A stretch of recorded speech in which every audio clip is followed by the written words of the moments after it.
Beloved Hazur, a growing trend can be seen in social media where Ahmadis with young children decorate their homes for Ramadan, such as decorating their mantles, putting gifts under it, and making Eid countdown calendars for children, similar to that of a Christmas Advent calendar.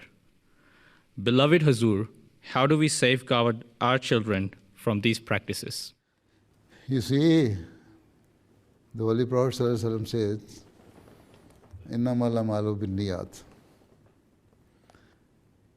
Your every work and deed depends on your intention.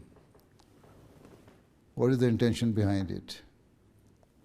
If they are decorating their homes during Ramadan to let their children understand the importance of Ramadan, then there is no harm in it.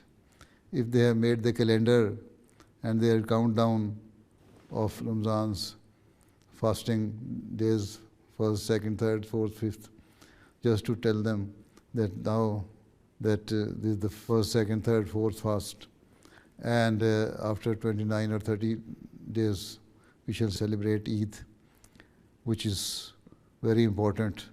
Children will ask, what is the importance of Eid?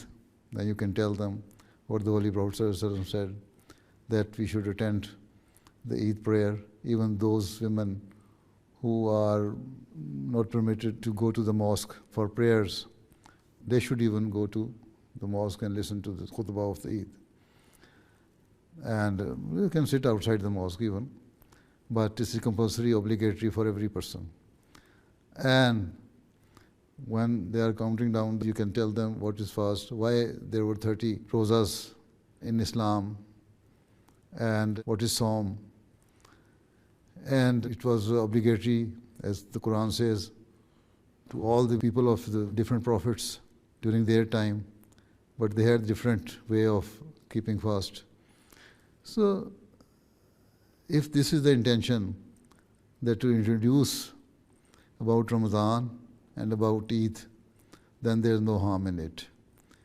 If it is just to copy that because Christians are doing it, we should also do it, and you do not tell them about the history of fasting and the importance of fasting and importance of Eid, then it is wrong. So there is a subtle difference. So we cannot just say that this person has done this thing because of bad intention. If the person says my intention was good, then we have no right to say, no, you are wrong. I know that your intention was not good. We are not God. Allah knows better. Okay? Don't be rigid. Okay?